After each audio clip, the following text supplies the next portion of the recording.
What do you say we make a Deshaun Watson stack? Yeah, for sure. And when I was just while we are doing this, I was just running our sims to see who it was that I was getting the most exposure to at different positions. The only two quarterbacks I had like a significant amount of exposure to that showed up were Deshaun Watson and Geno Smith.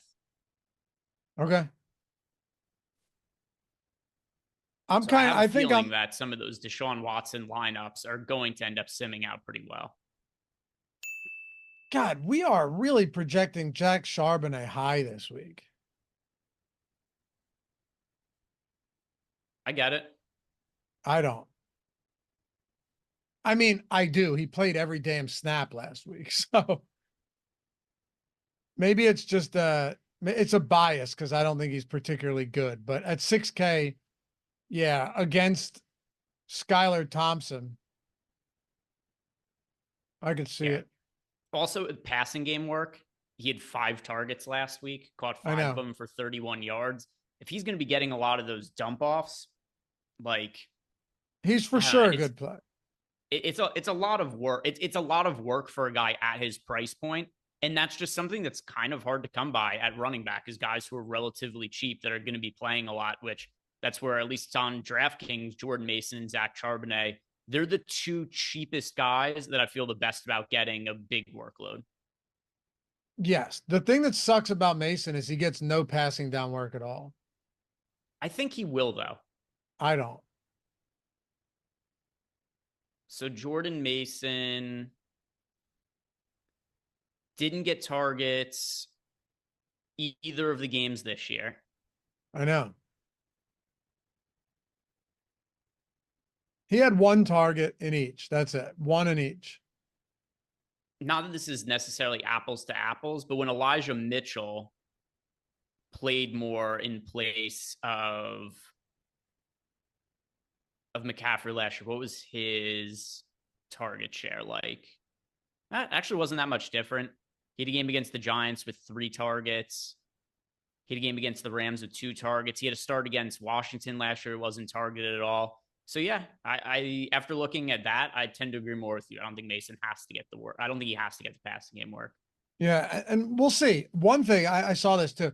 Mason ranks second among all running backs in Pro Football Focus pass block grade on true pass sets, which excludes plays with fewer than 4 rushers, play action, screen, short dropbacks, and time to throw. Take PFF for what it's worth, but the fact that he has done well in pass blocking through the first 2 weeks is at least encouraging. So, by the way, I'm with you. I still like Jordan Mason a lot this week. Yeah, and And Michael Huff said, and Chadwick should also be true, is that with Debo out, maybe that changes the equation for Jordan Mason as well in the passing game. I tend to think it just means George Kittle gets more involved, but maybe not.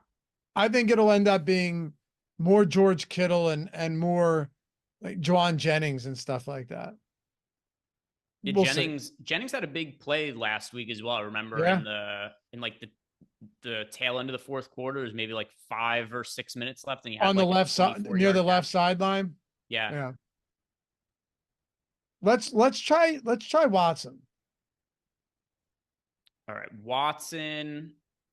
And I am not a Watson fan, but I really don't care at all. It means nothing to me. I guess the question becomes even this, I think, is pretty clear to me. I want to stack him with Akins and Cooper. Fine with that. Cost effective as well. Man, Akins was scarcely used last week. Tight end has been miserable so far this season. It's been so bad. Do you want to go Akins or do you want to go Judy? But Judy's cheap too. I would rather go Akins just because it fills the stupid tight end position, gives us All some right, let's try correlation. both then. Not both, but let's try this and then we'll try it again with Amari and Judy. I tend to agree with you.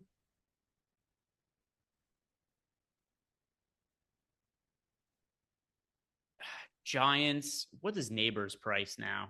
Like he's I the don't even want to run only. back in Actually, this. Singletary had a pretty decent game last week, but Neighbors is the pretty obvious run back. I don't even want to run back. Oh, really? You don't even want to go back to Neighbors this week?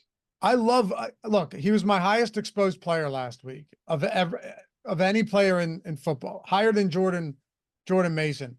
But I just don't know how I feel. Look, yes, if you want to go back to Neighbors, I have no problem with it. He had a 63% target share last week, so I'm not going to fight you there at all. But they have the lowest implied total. They have a 16-point implied total. Like, is it actually necessary? I don't know if we have to force a run back. Don't have to force one, but I don't know. I think Neighbors just going to get there most weeks because of just ridiculous volume. The 18 targets he had last week. I mean, the Giants' offense is terrible, but if you're just gonna if you're gonna force feed somebody this amount of volume, it's just gonna work out more often than not. His price point, I think, goes up even more from here. It's just Just so as like an tough, though. aside, fantasy standpoint, rest of the year, Neighbors or Harrison, who do you think scores more fantasy points? Neighbors. I do as well, and it's just because Just the of volume. volume thing. Yeah, it's volume. Here's my thing though. We have Neighbors projected under 13 fantasy points at 6,400. We have Olave for 17 at 6,300. We have Metcalf the same for 6,300. We have Ayuk for 17.6 at 6,200. I don't know. Feels like we're leaving a lot on the table. We can try it with Neighbors though and see what happens. No, that's fair. From a projection standpoint, it's going to hurt the sim ROI of the lineup. Like it's already pretty cheap between Watson, Cooper, and Akins. If you were to just throw a random defense in there, let's say Titans against Green Bay, assuming we don't get any. By the way, Titans look pretty good for us here from a projection standpoint. Although they are popular, do you think that hurts us? The defense is going to have, unless you're playing your defense against players who are in your lineup as skill position players, it's going to have so little impact on the expected output of the lineup. For sure. All right, so throw Titans in there. If you threw Ayuk, because we both agree Ayuk's a pretty strong play, right? Yeah, Ayuk. And I mean, I hear what you're saying too. If we want to stick in the mid range, which I do think is the best overall plays on the slate, Ayuk and Olave both look really strong. And it's crazy. As good as the Saints have been this year, you can make a strong case that through 2 games, if we're ignoring any kind of like what's the talent on the teams or what was our opinion going into the season, the Saints have been the most impressive team in the NFL through 2 games. And that's without Olave really being all that involved. Yeah, totally agree. They haven't needed him. You know, they didn't need him. Just every time she touches the ball, if they go to red zone and Shaheed's name's involved, it's like, oh, here's a 70-yard touchdown reception. Yep. Yeah, and then Kamara had 4. You want to throw Olave in too and see what this looks like? Yeah. Yeah, so we got Olave there. So now we've got, what is that? 40, or is that 5,700 left, Jordan? I can't see Should the be number more really. than that. Oh, 67. All right. So and then I threw room for, if you throw Charbonnet in there, then you have 7,100 for running back and flex.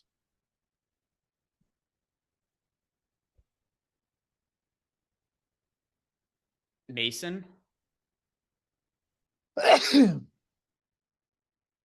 Oh man, I thought I was muted, but then I just muted after I sneezed. Do you want Mason with Ayuk? I don't have an issue with it. I'm going to end up having a lot of those lineups this week. I don't have a problem with it either. We have him just projected so well. Do we have him projected as the highest running back? I think we do. I don't even know we have a wide. I think he is the highest projected player for us, period, this week. The Rams are so, yeah, he is. The Rams are so bad defensively. Yeah, honestly, I'm fine with Mason Ayuk. I'd probably be fine with Kamara Olave in lineups too. Yeah. Not this one specifically, but I'd probably want Carr in some of those lineups. But yeah, I agree. I wouldn't mind it. Yeah. That gives us 8K. Kind of actually let's see here. It's whoever just projects the best, Jordan. Well, the problem is Kamara does. Could we upgrade defense, maybe? We could. Yeah, just plug in Kamara and then upgrade the defense.